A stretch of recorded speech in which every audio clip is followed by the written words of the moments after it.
Hi friends, welcome back to princess Loka YouTube channel. ಎಲ್ಲರೂ ಹೇಗಿದ್ದೀರಾ? ನಾವೆಲ್ಲ ಚೆನ್ನಾಗಿದ್ದೀವಿ, ನೀವು ಚೆನ್ನಾಗಿದ್ದೀರಾ ಅಂತಲೇ ಈ ವ್ಲಾಗ್ನ ಸ್ಟಾರ್ಟ್ ಮಾಡ್ತಾಯಿದ್ದೀನಿ. ಇನ್ನು ಈ ವ್ಲಾಗು ಸಾಟರ್ಡೆ ಮತ್ತು ಸಂಡೇದಾಗಿರುತ್ತೆ. ಸೊ ಇವತ್ತು ನಮ್ಮ ದೀಕ್ಷನ್ ಕ್ಲಾಸ್ ಸ್ಕೂಲಲ್ಲಿ ಕಲ್ಚರಲ್ ಪ್ರೋಗ್ರಾಮ್ ಇದ್ದಿದ್ದರಿಂದ ಸೊ ಅವಳಿಗೆ ಈ ರೀತಿ ಡ್ರೆಸ್ ಮಾಡಬೇಕು ಅಂತ ಹೇಳಿ ಕಳಿಸಿದ್ರು. ಹಾಗಾಗಿ ಅವಳನ್ನ ರೆಡಿ ಮಾಡ್ತಾಯಿದ್ದೆ. ಇವತ್ತು ಸ್ಯಾಟರ್ಡೆ, ನಾನು ಸಹ ಆಫೀಸಿಗೆ ಲೀವ್ ಹಾಕಿದ್ದೆ. ಬಿಕಾಸ್ ನಾನು ಆಫೀಸ್ಗೆ ಹೋಗಬೇಕು ಅಂದರೆ ಈ ಥರ ಎಲ್ಲ ಮಕ್ಳಿಗೆ ರೆಡಿ ಮಾಡೋದು ಕಷ್ಟ ಆಗುತ್ತೆ. ಬೆಳಗ್ಗೆ ನಾನು ಬ್ರೇಕ್ಫಾಸ್ಟು ಅಡುಗೆ ಎಲ್ಲ ಮಾಡಿಕೊಂಡು ಮತ್ತೆ ಇವ್ರನ್ನ ರೆಡಿ ಮಾಡೋದು ಅಂದರೆ ಇಟ್ಸ್ ಹೈಲಿ ಇಂಪಾಸಿಬಲ್. ಹಾಗಾಗಿ ಇವತ್ತು ಲೀವ್ ಹಾಕ್ಬಿಟ್ಟೆ ನಾನು. ಸೊ ಮಕ್ಳಿಗೋಸ್ಕರ ಒಂದೇ ಲೀವ್ ಹಾಕೋಣ ಅಂಥೇಳಿ, ಬಿಕಾಸ್ ಒಂದು ಪೀಸ್ಫುಲ್ಲಾಗಿ ಅವ್ರನ್ನೂ ಕ್ಲೀನಾಗಿ ರೆಡಿ ಮಾಡಿ ಕಳಿಸ್ಬೋದು ಅಂಥೇಳಿ. ಬರೀ ರೆಡಿ ಮಾಡೋದಲ್ಲ, ಮತ್ತು ಸ್ಕೂಲ್ ಹತ್ರ ಕರ್ಕೊಂಡೋಗಿ ಅವ್ರನ್ನ ಬಿಟ್ಟು ಬರಬೇಕಿತ್ತು. ಮನೆಯಲ್ಲಿ ನಮ್ಮ ಹಸ್ಬೆಂಡು ಸಹ ಅವರು ಇರಲಿಲ್ಲ. ಅವರು ಆಫೀಸಿಂದ ಟ್ರಿಪ್ ಹೋಗಿದ್ರು ಸಕಲೇಶ್ಪುರಕ್ಕೆ. ಹಾಗಾಗಿ 2 ಡೇಸ್ ಅವರು ಇಲ್ಲ. ಇನ್ನು ನಾನು ನನ್ನ ಪಾಡಿಗೆ ನಾನು ಆಫೀಸ್ಗೆ ಹೊರಟ್ಬಿಟ್ರೆ ಪಾಪ ಮಕ್ಕಳಿಗೆ ಅವರು ರೆಡಿಯಾಗಿ ಹೋಗೋದು ಕಷ್ಟ ಆಗುತ್ತೆ, ಮತ್ತು ಸ್ಕೂಲ್ವರೆಗೂ ಅವರು ಈ ಥರ ಎಲ್ಲ ರೆಡಿಯಾಗಿ ಹೋಗೋಲ್ಲ ಅಂತಾರೆ. ಹಾಗಾಗಿ ಸೊ 2 ಆಗುತ್ತೆ ಅಂಥೇಳಿ ಇವತ್ತು ಲೀವ್ ಹಾಕ್ಕೊಂಡೆ ನಾನು. ಇನ್ನಿವತ್ತು ಅವರಿಗೆ ಅವ್ರ ಸ್ಕೂಲಲ್ಲಿ ಕನ್ನಡ ರಾಜ್ಯೋತ್ಸವ ಮತ್ತು ದೀಪಾವಳಿ ಸೆಲೆಬ್ರೇಷನ್ನು. ಆ್ಯನ್ಯುವಲ್ ಡೇ ಅಲ್ಲ, ಇದು ಸ್ಕೂಲ್ ಮಟ್ಟಿಗೆ ಮಾತ್ರ ಒಂದು ಕಲ್ಚರಲ್ ಆ್ಯಕ್ಟಿವಿಟೀಸ್ ಥರ ಮಾಡಿಸಿದ್ದಾರೆ. ಸೊ ಹಾಗಾಗಿ ಅವಳಿಗೆ ಈ ಥರ ನಾರ್ತ್ ಕರ್ನಾಟಕ ಸ್ಟೈಲಲ್ಲಿ ಸೀರೆ ಕಚ್ಚೆ ಸೀರೆ ಉಡಿಸ್ಬೇಕಿತ್ತು. ಈ ಥರ ಪ್ಯಾಟ್ರನ್ ಸೀರೆ ಇದಕ್ಕೆ ಚೆನ್ನಾಗಿರುತ್ತೆ ಅಂಥೇಳಿ ಬ್ಲೌಸ್ ಎಲ್ಲ ನಾನು ರೆಡಿ ಮಾಡಿ ಕೊಟ್ಟೆ. ಇದೆಲ್ಲ ಆ್ಯಕ್ಚುಲಿ ನನ್ನದೇ ಬ್ಲೌಸು. ಸೊ ಮನೇಲಿ ಟೈಲರಿಂಗ್ ಮಿಷಿನ್ ಇರೋದ್ರಿಂದ ನನಗೆ ಏನು ಕಷ್ಟ ಅನಿಸೋದಿಲ್ಲ ಬ್ಲೌಸ್ನ ಫಿಟ್ ಮಾಡಿಕೊಡೋದೆಲ್ಲ. ಒಂದು ಸ್ವಲ್ಪ ಟೈಲರಿಂಗು ಬರೋದ್ರಿಂದ ಅದು ಕಷ್ಟ ಅನಿಸಲ್ಲ ನನಗೆ. ಸ್ಕೂಲಿಗೆ ಸ್ಯಾರಿ ಹಾಕ್ಕೊಂಡು ಹೋಗಬೇಕು ಅಂದ್ರೂ ನನ್ನದೇ ಬ್ಲೌಸ್ನೇ ಆಲ್ಟ್ರೇಷನ್ ಮಾಡಿ ಕೊಡ್ತೀನಿ ಅವಳಿಗೆ. ಸೊ ನಾರ್ಮಲಾಗಿ ಇದೇ ಥರನೇ ಎವ್ರಿ ಟೈಮು ಮಾಡಿಕೊಡೋದು ನಾನು. ಸೊ ಹಾಗಾಗಿ ಸ್ವಲ್ಪ ನಾವು ಹೆಣ್ಮಕ್ಳು ಏನಾದರೂ ಒಂದು ಸ್ವಲ್ಪ ಏನಾದರೂ ಬೇರೆ ಥರ ಆ್ಯಕ್ಟಿವಿಟೀಸ್ ಕಲ್ತಿದ್ರೆ ಈ ರೀತಿ ಮನೆಯಲ್ಲಿ ನಮಗೆ ಯೂಸ್ ಆಗುತ್ತೆ. ಅದರ್ವೈಸ್ ನಾನಿಲ್ಲ ಅಂದರೆ ಟೈಲರ್ ಶಾಪಿಗೆ ತೊಗೊಂಡೋಗ್ಬೇಕು, ಅಳತೆ ಎಲ್ಲ ಕೊಟ್ಟು ಮತ್ತು ಅವರು ಎಲ್ಲ ವೆಯ್ಟ್ ಮಾಡಿ ಮಾಡಬೇಕಾಗುತ್ತೆ. ಸೊ ನಾವು ಹೆಣ್ಮಕ್ಳು ಒಂದು ಸ್ವಲ್ಪ ಈ ಥರ ಟೈಲರಿಂಗು ಅಥವಾ ಕ್ರೋಶೋ ವರ್ಕು ಈ ಥರ ಸಣ್ಣ ಪುಟ್ಟದು ಕಲ್ತ್ಕೊಂಡಿದ್ರೆ ನಾವು ಬೇರೆಯವರಿಗೆ ನಾವು ಮಾಡ್ಕೊಳ್ಳೋದಿಲ್ಲ ಅಂದರೂ ನಮ್ಮ ಮನೆಯಲ್ಲಿ ನಮ್ಮ ಮಕ್ಕಳಿಗೇನೆ ಯೂಸ್ ಆಗುತ್ತೆ ಅನ್ನೋದು ನನ್ನ ಒಂದು ಅನಿಸಿಕೆ. ಇನ್ನು ನನಗೆ ಪರ್ಸ್ನಲಿ ಈ ಥರ ಮಕ್ಕಳಿಗೆ ರೆಡಿ ಮಾಡೋದು, ಮಕ್ಕಳಿಗೆ ಅಂತಲ್ಲ ಯಾರಿಗಾದರೂ ಸರಿ ರೆಡಿ ಮಾಡು ಅಂತಂದರೆ ನನಗೆ ಫಸ್ಟ್ ಆಫ್ ಆಲ್ ತುಂಬ ಖುಷಿ ಅನಿಸ್ಬಿಡುತ್ತೆ. ಇನ್ನೊಬ್ಬರಿಗೆ ಜಡೆ ಹಾಕಿ ಸೀರೆ ಉಡಿಸಿ ಅವ್ರಿಗೆ ರೆಡಿ ಮಾಡೋದೆಲ್ಲ ನನಗೆ ತುಂಬ ಇಂಟ್ರೆಸ್ಟು. ಮುಂಚೆಯಿಂದನೂ ಅಷ್ಟೇ, ಮದುವೆಗೆ ಮುಂಚೆನೂ ಅಷ್ಟೇ ನಮ್ಮ ಅಕ್ಕನ ಮಕ್ಕಳಿಗೆ ಅವ್ರು ಸಣ್ಣ ಮಕ್ಕಳಿರೋವಾಗೂ ಕರ್ಕೊಂಡು ಅವ್ರಿಗೆ ರೆಡಿ ಮಾಡೋದು ಈ ಥರ ಎಲ್ಲ ಮಾಡ್ತಾಯಿದ್ದೆ. ಆ್ಯಂಡ್ ಯಾರಾದರೂ ಬಂದರೆ ಮೆಹಂದಿ ಹಾಕ್ಕೊಡಿ ಅಂತಂದರೆ ಮೆಹಂದಿ ಹಾಕ್ಕೊಡೋದು, ಅಥವಾ ಡಿಸೈನ್ ಜಡೆ ಹಾಕ್ಕೊಡಿ ಅಂದರೆ ಹಾಕ್ಕೊಡೋ ಅಂಥದ್ದು ಅದೆಲ್ಲ ಮಾಡ್ತಾಯಿದ್ದೆ ಮದುವೆಗೆ ಮುಂಚೆ. ಅದೆಲ್ಲ ಈಗ ನಮಗೆ ಆಫೀಸ್ಗೆ ಹೋಗಿ ಇದೆಲ್ಲ ಕಷ್ಟ ಆಗುತ್ತೆ. ನಮ್ಮ ಮಕ್ಳಿಗೆ ನಾವು ಮಾಡಿಕೊಂಡ್ರೆ ಸಾಕಾಗ್ಬಿಟ್ಟಿದೆ, ಆ ಥರ ಆಗುತ್ತೆ. ಆ್ಯಂಡ್ ನಾನು ಸೀರೆ ಎಲ್ಲ ಉಡಿಸ್ಕೊಟ್ಟು ಅವಳಿಗೆ ರೆಡಿ ಮಾಡಿದ್ರೆ ಇನ್ನು ಫೇಸ್ ಎಲ್ಲ ಅವಳೇ ರೆಡಿ ಮಾಡ್ಕೊತಾಳೆ. ಈಗಿನ ಮಕ್ಕಳಿಗೆ ನಾವೇನು ಹೇಳ್ಕೊಡೋದು ಬೇಡ, ಅವರೇ ಎಲ್ಲ ಕಲ್ತ್ಕೊಂಡು ಬಿಡ್ತಾರೆ. ಸೊ ಹಾಗಾಗಿ ಫೇಸ್ದೆಲ್ಲ ನಾನೇನು ತಲೆ ಕೆಡಿಸ್ಕೊಳ್ಳೋದಿಲ್ಲ. ಅವ್ರಿಗೆ ಹೆಂಗೆ ಬೇಕೋ ಅವರೇ ರೆಡಿ ಆಗಿಬಿಡ್ತಾರೆ. ಅದಕ್ಕೆ ಏನೇನು ಬೇಕೋ ಅದನ್ನೆಲ್ಲ ನಾನು ತಂದು ಕೊಡ್ತೀನಿ. ಸೊ ಅವ್ರು ರೆಡಿ ಆಗಿಬಿಡ್ತಾರೆ. ಬಿಕಾಸ್ ನನಗೆ ಫೇಸ್ ಅಷ್ಟಾಗಿ ಮೇಕಪ್ ಎಲ್ಲ ನನಗೆ ಅಷ್ಟೊಂದು ಬರೋದಿಲ್ಲ. ಯಾಕಂದರೆ ಈಗಿನ ಮಕ್ಕಳು ನಮಗಿಂತ ತುಂಬ ಫಾರ್ವರ್ಡ್ ಆಗಿರ್ತಾರೆ. ಹಾಗಾಗಿ ಫೇಸ್ ಮೇಕಪ್ ಎಲ್ಲ ಅವರಿಗೆ ಬಿಟ್ಬಿಡ್ತೀನಿ ನಾನು. ಓನ್ಲಿ ಸ್ಯಾರಿ ಡ್ರೇಪಿಂಗು ಮತ್ತು ಜಡೆ ಹಾಕುವಂಥದ್ದು, ಸ್ವಲ್ಪ ಸಣ್ಣ ಪುಟ್ಟ ಕರೆಕ್ಷನ್ ಏನಾದರೂ ಇದ್ದರೆ ಮಾಡಿಕೊಡ್ತೀನಿ ನಾನು. ಇನ್ನು ಫೈನಲಾಗಿ ಅವಳು ಫೇಸ್ಗೆಲ್ಲ ಮೇಕಪ್ ಎಲ್ಲ ಆಯಿತು. ಇನ್ನು ಜಡೆ ಒಂದು ಹಾಕಿದ್ರೆ ಆಗಿತ್ತು. ಸೊ ಜಡೆನೂ ಅಷ್ಟೇ ಈ ಥರ ಗಂಟಾಕಿ ಒಂದು ದಿಂಡು ಮುಡಿಸ್ಬೇಕಿತ್ತು. ಅದು ಸಹ ಆರ್ಟಿಫಿಷಿಯಲ್ಲು ಗೋಲ್ಡನ್ ಕಲರ್ ದಿಂಡು ತೊಗೊಂಡು ಬಂದಿದ್ವಿ.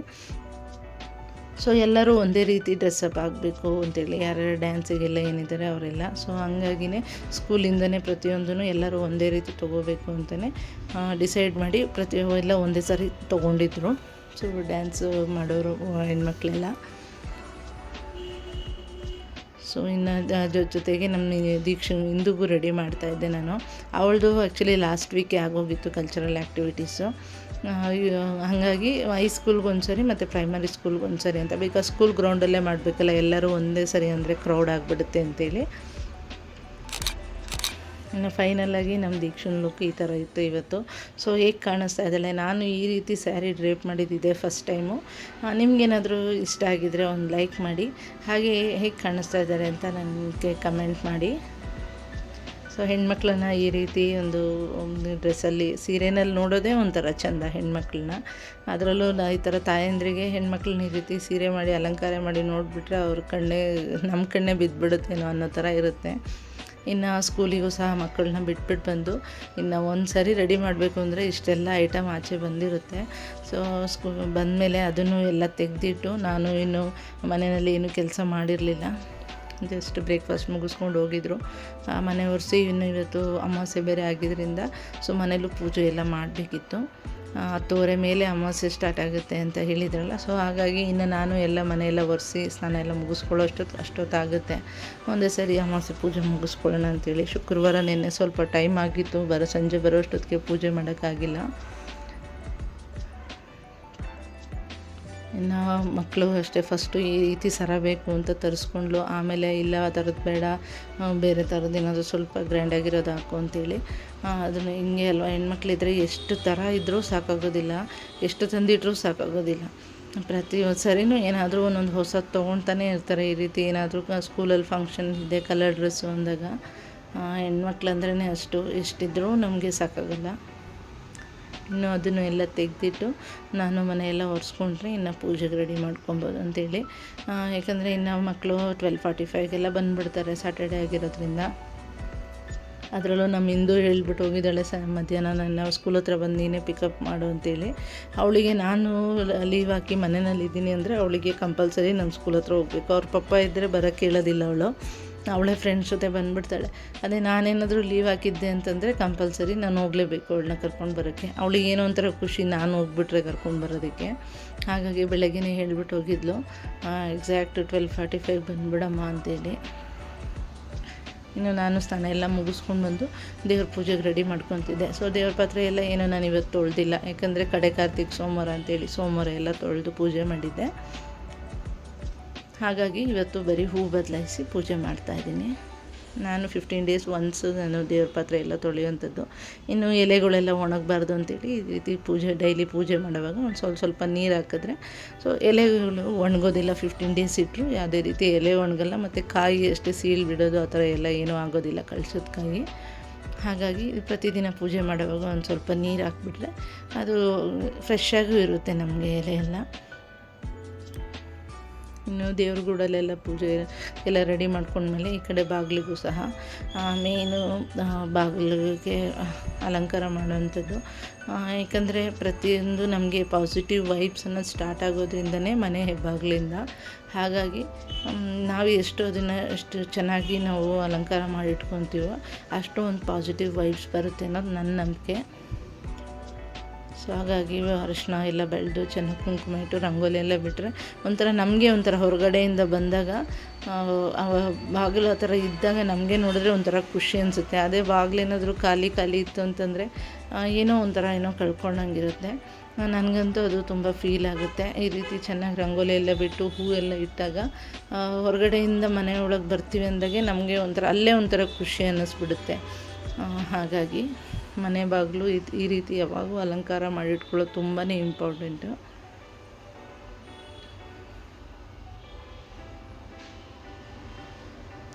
ಇನ್ನು ನಾನು ವಾರಗಳಲ್ಲೆಲ್ಲ ಏನು ಕಲ್ಲರೆಲ್ಲ ಹಾಕಿ ಆ ರೀತಿ ತುಂಬ ಗ್ರ್ಯಾಂಡಾಗೆಲ್ಲ ಏನು ರಂಗೋಲಿ ಹಾಕೋದಿಲ್ಲ. ಬರೀ ಈ ರೀತಿ ಒಂದು ಕೆಮ್ಮಣ್ಣಲ್ಲಿ ಮಾಡಿಬಿಟ್ರೆ ಸಾಕು, ಅದೇ ತುಂಬ ಹೈಲೈಟಾಗಿ ಕಾಣುತ್ತೆ. ಇನ್ನು ಸ್ವಲ್ಪ ಟೈಮ್ ಇದ್ದು ರಜೆ ಇದ್ದರೆ ಈ ರೀತಿ ಚೆನ್ನಾಗಿ ನಾನು ಎಲ್ಲ ಮಾಡ್ಕೊತೀನಿ. ನನಗೆ ತುಂಬ ಇಷ್ಟ ಆಗುವಂಥ ಕೆಲಸಗಳಿದು.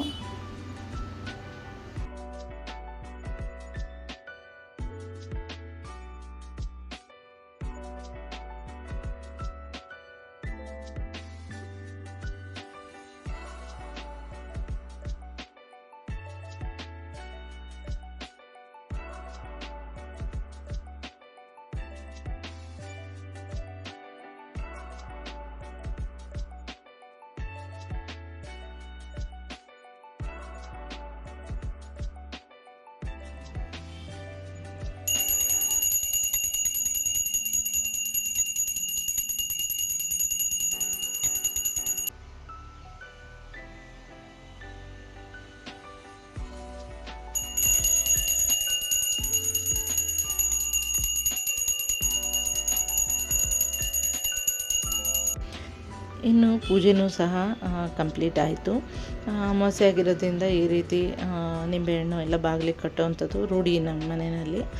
ಯಾಕಂದರೆ ಶಿವ ಮತ್ತು ಶಕ್ತಿಯ ಪ್ರತಿರೂಪ ಅಂತ ಹೇಳ್ಬೋದು. ನಿಂಬೆಹಣ್ಣು ಮತ್ತು ನಾವು ಮೆಣಸಿನ್ಕಾಯಿ ಈ ರೀತಿ ಎರಡನ್ನೂ ಒಟ್ಟಿಗೆ ಪೋಣಿಸಿ ಮನೆ ಬಾಗಿಲಲ್ಲಿ ನೇತಾಕೋದ್ರಿಂದ ನಮಗೆ ಯಾವುದೇ ರೀತಿ ನೆಗೆಟಿವ್ ಅನ್ನೋದು ಮನೆ ಒಳಗೆ ಎಂಟ್ರಿ ಆಗೋದಿಲ್ಲ ಅಂಥೇಳಿ ನಂಬಿಕೆ ಇದು. ಸೊ ನಾನು ನಂಬ್ತೀನಿ, ಹಾಗಾಗಿ ನಾನು ಅದನ್ನು ಪಾಲಿಸ್ಕೊಂಡು ಬರ್ತೀನಿ. ಇನ್ನು ಪೂಜೆ ಎಲ್ಲ ಆದಮೇಲೆ ಇನ್ನು ಎಲ್ಲರಿಗೂ ಧೂಪ ಸಹ ತೋರಿಸಿದ್ದಾಯಿತು. ಸೊ ಈ ರೀತಿ ಧೂಪ ಹಾಕೋದು ನನಗಂತೂ ತುಂಬ ಅದೊಂಥರ ಮನೆಯೆಲ್ಲ ಒಂದು ಒಳ್ಳೆ ಫ್ರೇಗ್ರೆನ್ಸ್ ಅನ್ನೋದು ಕೊಡುತ್ತೆ. ಆ್ಯಂಡ್ ದೇವರಿಗೂ ಅಷ್ಟೇ ಈ ರೀತಿ ಧೂಪ ಹಾಕೋದ್ರಿಂದ ಚೆನ್ನಾಗಿರುತ್ತೆ ಅಂತ ಹೇಳ್ಬಿಟ್ಟು.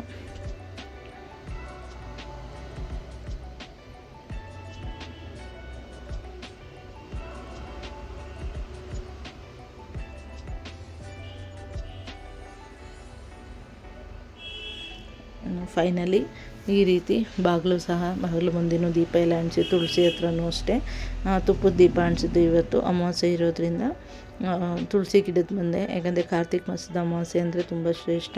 ಅಲ್ಲೂ ತುಪ್ಪದ ದೀಪ ಎಲ್ಲ ಅಂಟಿಸಿ, ಮನೆ ಬಾಗಿಲಿಗೂ ದೀಪ ಎಲ್ಲ ಅಂಟಿಸಿ ಪೂಜೆ ಕಂಪ್ಲೀಟ್ ಅಂತೂ ಮಾಡಿಕೊಂಡೆ.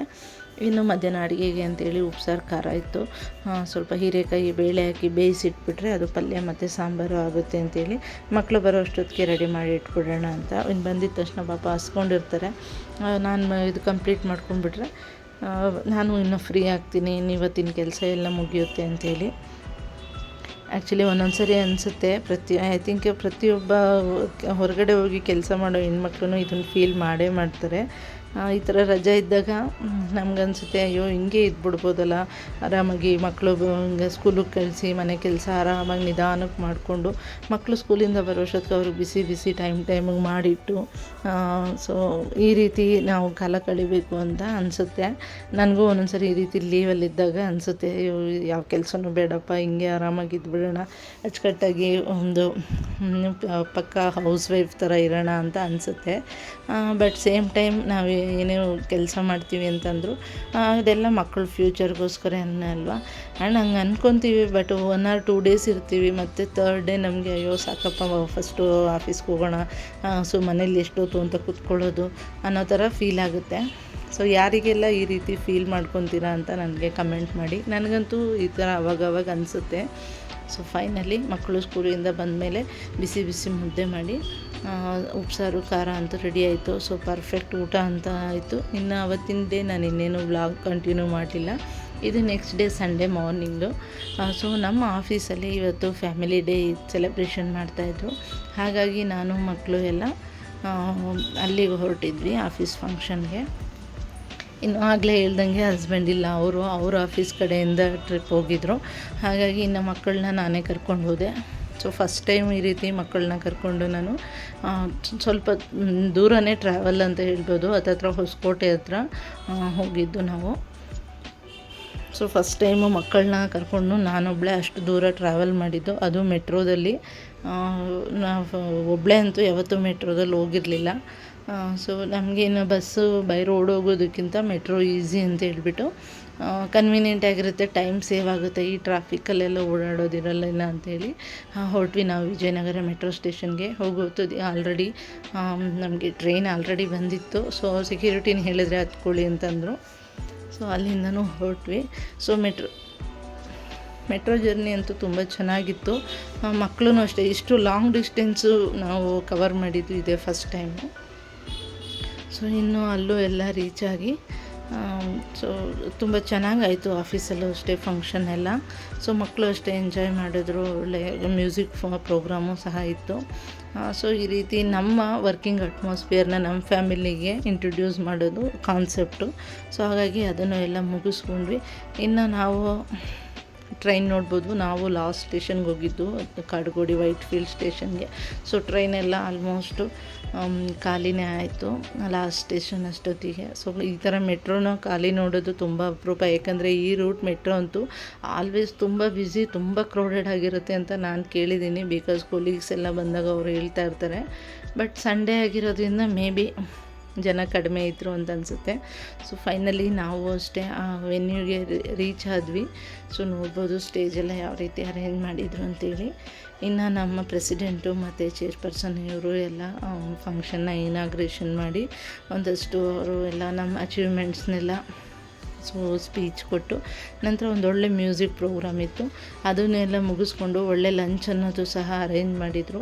ಸೊ ಎಲ್ಲ ಲಂಚೆಲ್ಲ ಮುಗಿಸ್ಕೊಂಡು ಇನ್ನು ನಾನು ಮಕ್ಕಳು ಎಲ್ಲ ವಾಪಸ್ ಮನೆಗೆ ಬಂದ್ವಿ. ಸೊ ಇವತ್ತಿನ ಡೇ ತುಂಬ ಚೆನ್ನಾಗೋಯಿತು ಸಂಡೇ ಅನ್ನೋದು. ಬಿಕಾಸ್ ಮಕ್ಕಳ ಜೊತೆ ನಮ್ಮ ವರ್ಕಿಂಗ್ ಅಟ್ಮಾಸ್ಫಿಯರು, ನಮ್ಮ ಕೊಲೀಗ್ಸ್ನೆಲ್ಲ ಪರಿಚಯ ಮಾಡಿಸ್ಕೊಟ್ಟಿದ್ದು, ಮಕ್ಕಳಿಗೆ ಅವ್ರನ್ನ ಪರಿಚಯ ಮಾಡಿಸಿದ್ದು, ಅವ್ರನ್ನ ನಮ್ಮ ಫ್ಯಾಮಿಲಿಗೆ ಪರಿಚಯ ಮಾಡಿಸಿದ್ದು ಒಂಥರ ತುಂಬ ಖುಷಿಯಾಗಿತ್ತು.